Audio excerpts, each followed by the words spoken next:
I was going to pour us up over here, but it's red. So I'm like, let me not pour it. Gotta be careful. Yes. What is up, friend? Cheers. I'm sorry. Cheers. You are fine. We came in double fisted. Oh my gosh, you guys, it has been a week. Oh, it's been a time, honestly. Yeah. When's the last time we got together to do this? It's been a minute, but that also means we have like really great things to talk about today because we get most of our stuff from questions we get all week and like things that have happened. Clients and just activities. Yes. Okay. Well, cheers for all. Yes. Cheers. Cheers to episode 3 of Uncorked with Tay and Tiff. We're doing a red today. We are doing a red. Yes. Okay. This red wine is sponsored by. Oh, it's so dry and I love it. Oh my gosh. I love a dry wine. Chateau Pew. Pew. Listen, she got it. I can't say it. I don't know if that's right. Pewy. And this is what? It is a red. Listen. Oh my God. I don't know. Girl. Yeah.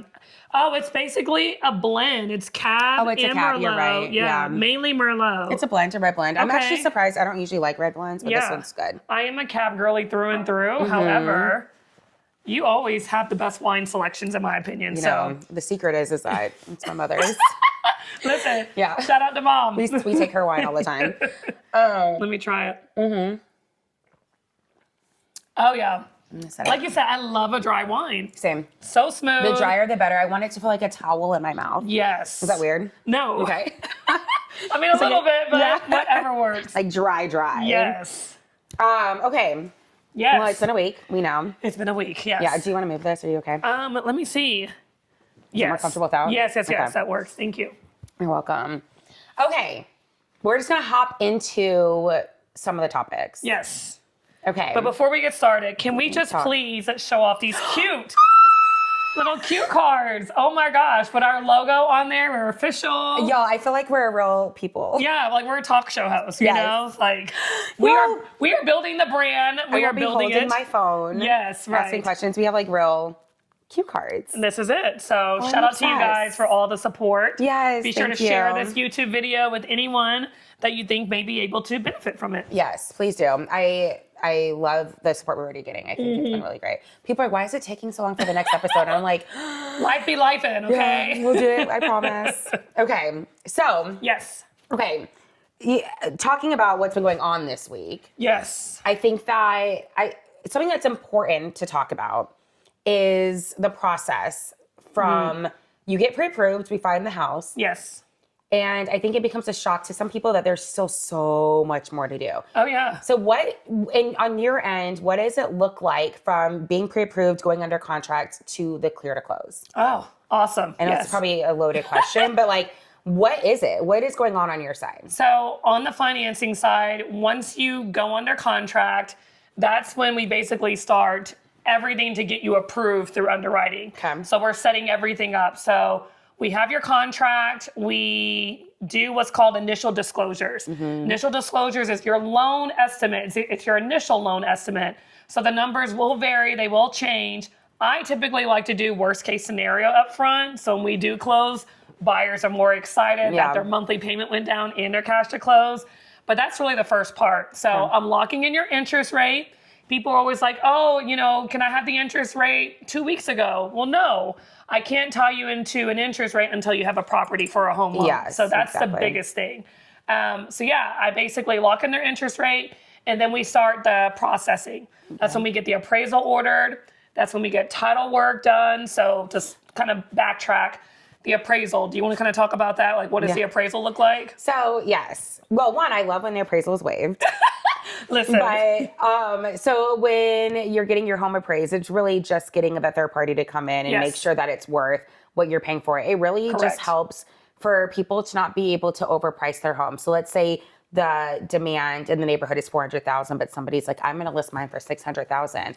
Somebody buys over 600,000, doesn't appraise. You either have to bring an additional 200K to the table, or you guys need to come down to where it makes sense. And that's typically what happens. Like the seller and a listing agent typically will agree because as a lender, we cannot lend more money, additional money to what the home is appraised for. Right. Yeah. Yeah. And then what about title work? Do you want to talk a little bit about title work? That's another third party item that we look at. Yeah. So once we go under contract, I get three, I usually say like my little triangle involved.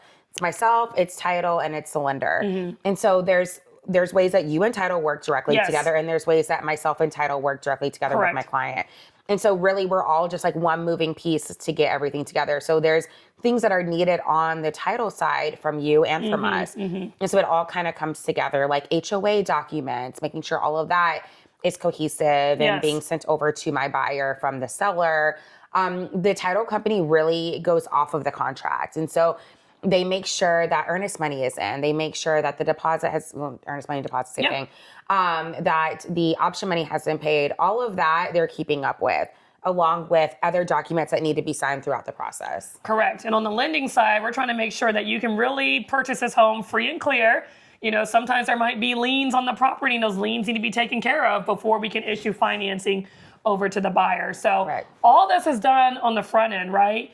Typically, we get all your documentation up front to get you approved through underwriting. So simultaneously, while that's going on in the process, we're getting you ready for underwriting. So we're verifying your employment. We're reaching out to your employer. We have your pay stubs. There's other things on the back end, other resources that we have to do just to make sure you are who you say you are.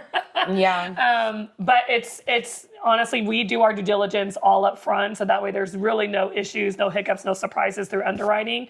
And then once you're approved through underwriting, there might be some minor conditions. Minor conditions may be like, hey, you know, can you provide a letter of explanation regarding you not having a Texas driver's license? You know, whatever that is.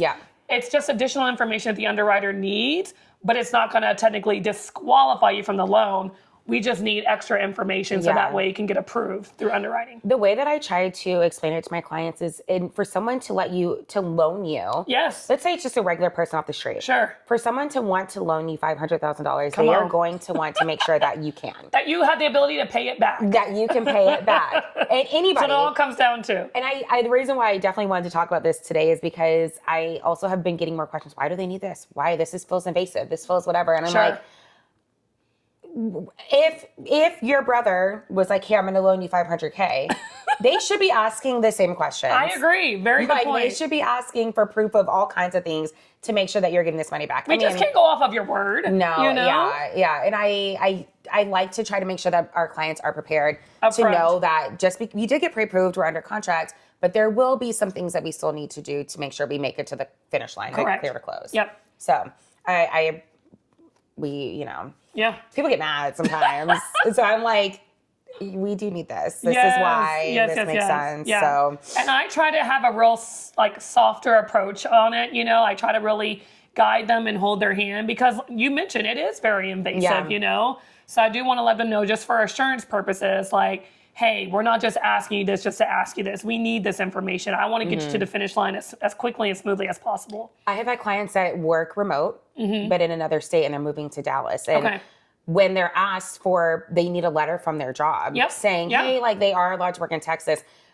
Sometimes they're like, why would they need that I work remote? So if I'm working remote, that means but some companies do not allow you to work remote from anywhere. So lenders do need proof from your employer saying that, yes, we know that they're moving from St. Louis to Dallas. We're fine with it. Because honestly, what would happen if they're not fine with it and you get fired when you're all the way out here? And then they're like, no, we can't pay this loan. Like literally, it's such a CYA situation. Like cover your butt. CYD. CYD. Don't say a bad word on here. No. Yeah, no, it's good. No matter, like in all aspects. So yeah, some of it can seem annoying, but there's a reason. But also too, 100 remote access letter that you can relocate and still work for your same job. But is it also at the same rate of pay? Right? So if I'm qualifying you on X amount of salary, and if you decide to move out of state, will you still be receiving that same amount of, funds? That has actually happened. Like if you're in California, your pay is different if you live in Dallas. 100%. Yep, that's the thing. Yeah, so it's all valid, but that is typically what we go through on the back end. Reviewing numbers, the closing disclosure comes out 3 days before you close. Those are the final numbers that we balance out with the title company, but we typically get this all done. I say 30 days, but on average, it's been anywhere from 14 to 21 days. Okay. Yeah, that makes sense. Yeah. Okay. Pulling credit. Okay, so my favorite thing to do. If it's a real pool, not a soft pool. Oh my gosh. Let's talk about it. Okay, so my question truly is, and this has come from other people. Because a lot of people come to me like, hey, I want to know where I am, but I want a soft pool. My question usually is, are you ready to buy? Because if you're ready to buy, like today, give me some, and we're going to go work tomorrow, we just need to do a hard pull. And if you're their lender, you see why I love it? She is preaching some gospel right now, y'all. Hard pulls, all day long. Yeah. Okay, so let's just start with the part that people are afraid of. Yeah. People are afraid to get their credit pulled because they are afraid. Let's say you're at 800. Is your credit score going to drop to 550? No. So explain the fear to me so I understand. I mean, to me, it just has to be a myth, right? Yeah. Yes, your credit score may drop, but that's only if you're doing multiple hard pulls with multiple lenders, right? You are allowed to shop lenders and the credit bureaus see that. So within that 21-day window, I say keep it to a maximum of 3, maybe 5. Yeah. But your score is not going to drop more than like 20, 30 points, right? Yeah. You are shopping for a home. If you're serious, you're going to want a hard pull. And the reason why I say that is because a hard pull pulls from all 3 credit bureaus. Experian, TransUnion, and Equifax. Right. If I do a soft pull, it's only going to pull from TransUnion. Okay. So if you have credit reporting to the other 2 bureaus but not on TransUnion, that's a debt that I can't see. That's a debt that I can't count within your debt to income ratio. Your other scores may be higher than your TransUnion. Yeah. So yeah. Yeah, I know. I'm happy to do it. However, if it's time to go, hard pull all the way. There are some instances where I say, okay, let's do a soft pull to see if we're even. But then I'll have people that are like, hey, I'm moving this day. I need this. I need blah, blah. I only do a soft pull. Yeah. Well, you are ready, sir. Yeah. So we need to do a hard pull. Yes. We need to do everything because we're going to submit offers and my speech is going to be, you are a really strong file. And you have a strong, your credit's great. Everything that I'm going to make sure that they know they're vetted. That we are vetted and we've done the work. If we do a soft pull, we have not. No, we have not. So that's, I get it when some people are just like, I think I want to buy a house next year. Can we do a soft pull to see where I need to be? Yes. Even at that point, I think I'm also okay with a hard pull. So I have a little story to share. Tell me. So I had a client maybe about a year or 2 ago, and we did the soft pull on them, right? And then they wanted to go under contract. We got them under contract. We did the hard pull then. Okay. Student loans in collections popped up. Yeah. That is an automatic hard stop when it comes to financing. I cannot issue you a federal loan if you have federal delinquent debt. So that didn't come up when you did a soft? No. Okay. No, because not everything is reported on the soft pull. That makes sense. Yeah. Okay. So highly recommend if you truly want to know. Yes, do a hard pull. If you want to just get an idea and you're not looking to purchase within 6 months or less, I'm all for doing a soft pull. Okay. That makes sense. I think that you're right. I mean, if you really want to know what you need to work on, what you need to do, I mean, the only way to answer that is to actually know the facts. Correct. So, okay. Yeah. I love that. Very good. Okay. So, for the first time, people submitted questions and we asked for them. Come on. Y'all are really engaging with us. And I really like it. I'm really excited. Us. Yes. Okay. So our first submitted question. Yes, go. You want to go first? Oh, yeah, I'll go. Okay. So submitted question was, I was approved last year for a home. Will I automatically be approved when I'm ready to buy? Ooh. Can we take this one? Yeah, I guess so. It's you approval. Can start. Yeah. Yes and no. So it really depends on where the interest rates are and if you acquired any additional debt, right? So I've had people that were approved for $400,000 a year or 2 ago that didn't buy. They came back the following year. But you don't got a car note. Yeah. You don't racked up this credit card with God knows what. So that $400,000 is now down to $250,000. Yeah. So it really depends on if you've just kept a clean credit profile, not incurred any additional debt, and then also to just making sure your credit score is intact. Yes. So I actually had a client. This was 4 years ago. So the scores were different. Interest rates were different. Yep. So they were approved from a lender in a different state. Okay.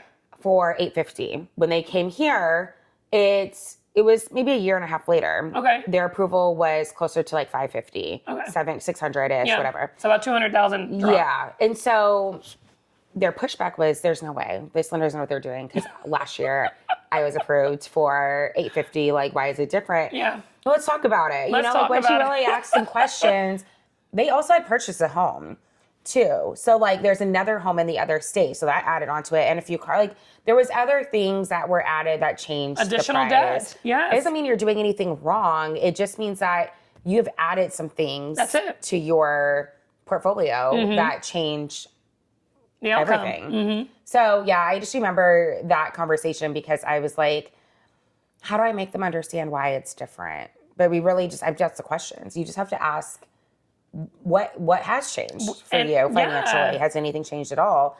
So yeah, I mean, it's a thing. So no, you're not automatically. My opinion is that if, let's say you did go get approved 2 years ago, you have your price, get approved again, obviously, before you go looking, because you never know. You might not even know what has changed. You might be thinking about, like, I got a new car. You might not think that additional $450 a month is actually even doing anything to your credit.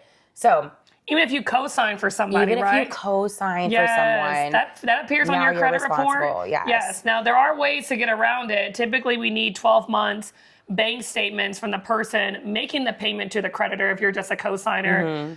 But girl, I had a client this week. He's a co-signer for his mom's mortgage. Yeah. Mom pays the mortgage, but he just paid the mortgage for mom in February.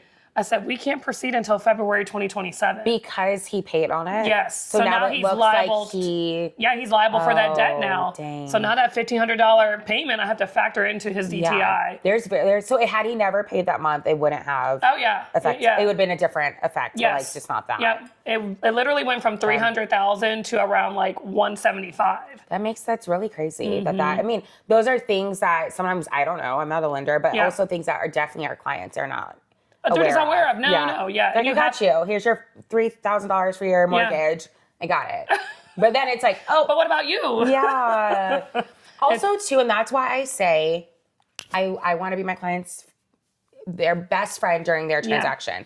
But you also need to, like, tell, if you're planning on going to the grocery store and you're like, I really want, what's at Trader Joe's right now? Like, oh, God. that buffalo dip? Yeah. I mean, call your lender before you can buy that buffalo dip. It's like $7. Yeah. Like, but can I get it? Just call her for everything. Like, please. They got this new buffalo dip on TikTok, and I'm about to buy it. I love me some TJs. No, but like, this brings me to a question. What's like a minimum amount spend that you would want somebody who's under contract for a house to come to you first about? What do you mean by? I'm about to spend $1,500. Do you want them to be like, hey, Tiffany, is this okay? I'm about to spend $20,000. Should they let you know? Yes, for $20. Anything. There's no minimum. So anything. The $7 dip. Yes, the Trader Joe's $7 dip. I mean, if you're doing like your normal grocery haul, whatever, like that's fine. But if you're going to drop anything, I would say over $1,000. Yeah. And we're already tight as far as funds to close, like run it by me. Yeah. You know? See if there's any changes that, 100%. Yeah. Okay, so one of the other questions. Well, we got a few. I know. But I don't think we're going to get to, I'm going to pick one today. Okay, yeah. Let's do this one. Okay. Yeah, okay. So this person asked me if they do any renovations to their house. Okay. They were specifically talking about upgrading their backyard. Okay. They were doing an $80,000 project, and they wanted to know, will this increase my value? And the short answer is probably not. It depends on what everything else is going for. And so if you're doing an $80,000 project to your backyard, but no other house has an $80,000 project to their backyard, someone might buy your home before another home, but you're not going to make penny for penny. Like, if you wanted to list it for $700, but you're like, but you got to do $780 because I spent $80K. That's not how it works. But what can happen, the general rule of thumb that I recommend is, let's say you're living in a neighborhood where most of the houses sell for $250. Yeah. And you decide to do this beautiful marble slab on your countertop. That's, I don't know, let's make up a number, $30,000 just to do your kitchen counters with this like beautiful marble. But the neighborhood alone just doesn't reflect having beautiful marble slab in your kitchen. So now people are like, well, I spent this much. Well, nobody else in this neighborhood has anything but like a builder grade, let's just say. Yeah. So you went over and beyond, but really, someone might see your home and be like, I want this one more than this one. You might sell it for $10K more. Yeah. You adding marble slab in the mix of everyone else, someone might be like, oh, that's not that important to me. They're going to just go with the cheaper house. Like, if you think that adding $100K to your home because you have marble slab and the other one doesn't, it's not going to work. Yes. Especially too, depending on the demand and where the pricing is coming from right now. Like, I literally can only list a house based off facts and data. And so the price of the home you got to be aligned with everybody else. So don't do an upgrade that is going to be insane. Now, in this case, I was like, but do your backyard because you love it. Like, you're living here. This is your house. So like, if this is something that you're doing because I want my backyard to just be beautiful. I want to sit in it. I want to enjoy it and drink some wine back there. Do it. Don't be afraid to do it. Just remember what this means. Like, if you're selling your house in 10 years, you're going to probably gain some equity anyway. Yeah. But it probably won't be just because you upgraded your backyard. But somebody might say, I want this house over the neighbors because you did your backyard. Correct. And I think you made a couple good points here. The dollar for dollar, that's one. And then also, too, the market. The market. You cannot control, you cannot time the market. Wherever it's at, we have to adjust and be in alignment. Yeah. Quick story. Okay. So I recently had to talk to a potential seller. Okay. And they had purchased their house a little over a year ago. Okay. And so they wanted comps because they wanted to move because they want to be closer in. Sure. So I gave them the comps. I pulled the comps. I checked every single house. It's not hard to pull comps for something that's just a little over a year. The houses are so new. Some of them have warranties. True. Like, we're basing it off of what the new builders are selling, what everyone else is selling for. The house comped, like the comps show that you could probably list your house for almost $100K lower than what they bought it. Oh my God. So, and because of this, and when I'm giving people those numbers, I'm like, it's not even my opinion. Your house is brand new. Yeah. Like, yes, in a better market, I do think it should work. But when I gave the comps, I was like, this isn't going to be great news. But anyway, I didn't win the business because they said another realtor came in and said, I can do it for $550 or whatever the number was that was way higher than mine. Okay. But I was like, I'm not painting your house. I can do it for $400. I can do it. It's not a service. Yes. So you can't just say I can do it. But like, I do think that people will be like, oh my God, this realtor is going to list my house for $100K more than the other one. But why? Yeah. I could do it. Anyone can do it. I'm not going to. Yeah. I like to stay, true to how I would run my business, what I want people to know. I don't want to set anyone up for failure. Yep. And so I just think you have to know up front what this looks like. 100%. Because like you said, any realtor can come in and just say, I can do this for this. Is that house still on the market? They haven't gone on yet. I've been watching. I'm watching it. I know. I'm invested. Because they were like, we're sorry, we're going to go a different direction. This other realtor said they could do it for this much. And I was like, good luck. Yeah, but so what am I going to do? Right. That's totally fine. You go with that realtor that says that they are going to be able to sell your house for $100K over the market. Do it. That's totally fine. I'm not going to lie to you. Thank you. That's my whole point. Not going like to. You come with the facts, you come with the data. I'm not going to. That's just hearsay. Yeah. So it's funny too, because I think about, and like you hire somebody to do something like a service. Yeah. And like you find a plumber. He's like, well, I'll do it for $400, but then the other plumber's like, I'll do it for $650. You might go with the $400, whatever, depending on what you're looking for. Yeah. That's not how you should be talking about houses. We shouldn't say, I can list it for this much. We should be talking about it based on the numbers that we're seeing.